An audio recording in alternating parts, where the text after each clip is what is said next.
शेतकरी बंधूंनो, मी आपला शेतकरी मित्र किशोर पुढे. आज शेतावर आपण हे गव्हाची काढणी दिसत आहे. या प्लॉटमध्ये आपण 15-20 झाले हार्वेस्टिंग झाली. तर हा गहू श्रीराम सुपर 303 ही व्हरायटी होती आणि अतिशय अतिशय व्यवस्थित चांगल्या पद्धतीनं याचं उत्पादन आलेलं आहे. तर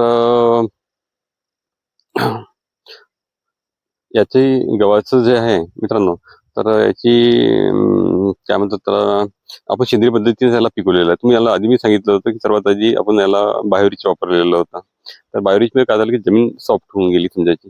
दुसरी वेळा काय झालं मित्रांनो, आपण जीवामृत वापरलेलं होतं. तर त्याच्यामुळे काय झालं होतं की जी आपली बायोडायव्हर्सिटी जी होती समजायची जीवाणूंची, तर ती छान राहिली आपली जमीन. तर आणि त्यांनी काय होतं की आपल्याला गहू शेवटपर्यंत तसा हिरवागार राहिला, लसलशीतपणा जो होता तो राहिला, सॉफ्ट राहिला. आणि तिसरी वेळा काय झालं मित्रांनो, आपण आपला गोकृपा अमृत वापरलेलं होतं. तर त्याच्यामुळे काय होत होतं की अं, जमिनीत जो पाणी पडल्यावर जसं सुगंध येतो का नाही मित्रांनो, तर तसं आपल्या जमिनीचा सुगंध येत होता अगदी. तर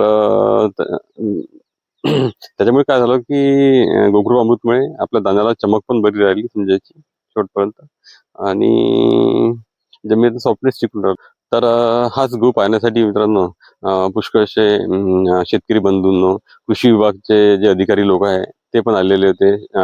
शेतकऱ्यांची एक सहल पण आली होती उंबड तालुका आणि विजापूर तालुक्यातली. तर हा गहू पाहण्यासाठी चाललेली होती. तर गव्हाचे फुटवे, गव्हाचे उत्पादन हे पाहण्यासाठी चाललेली होती. हा मित्रांनो, तुम्ही बघत असाल की आपण ह्या गव्हाच्या काढला डब्याची गाडी कुठेच नाही लावलेली आहे. फक्त आता काय करणार आहे आपण की चारी बाजूनी म्हणजे अडासा आणि बाउंड्रीवर आपण काय रोटावेटरची एक लाईन मारून देणार आहे. काय होणार की उन्हाळ्यात कोणी पण डब्याची गाडी लावतात, लोक पेटून घेतात. आपल्याला इथली तसं काही करायचं नाही. आपल्याला इथली बायोडायव्हर्सिटी मेंटेन करायची आपल्याला मित्रांनो. तर आपण हे कार्ड इथल्या इथे जिरवणार आहे. तर त्याच्यामुळे काय होईल मित्रांनो, जमिनीची संरचना दुरुस्ती आपली आणि माती अधिक सुपीक होईल समजायची.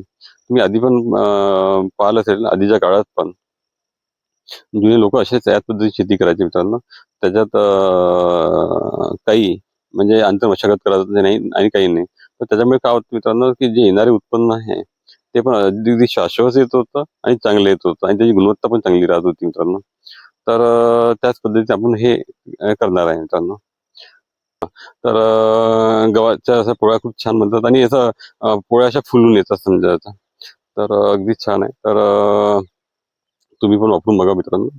आणि अजून एक गोष्ट आहे की आता मी ह्या गव्हाचं काढलेलं आता आता थोडं फ्री झालाय मी.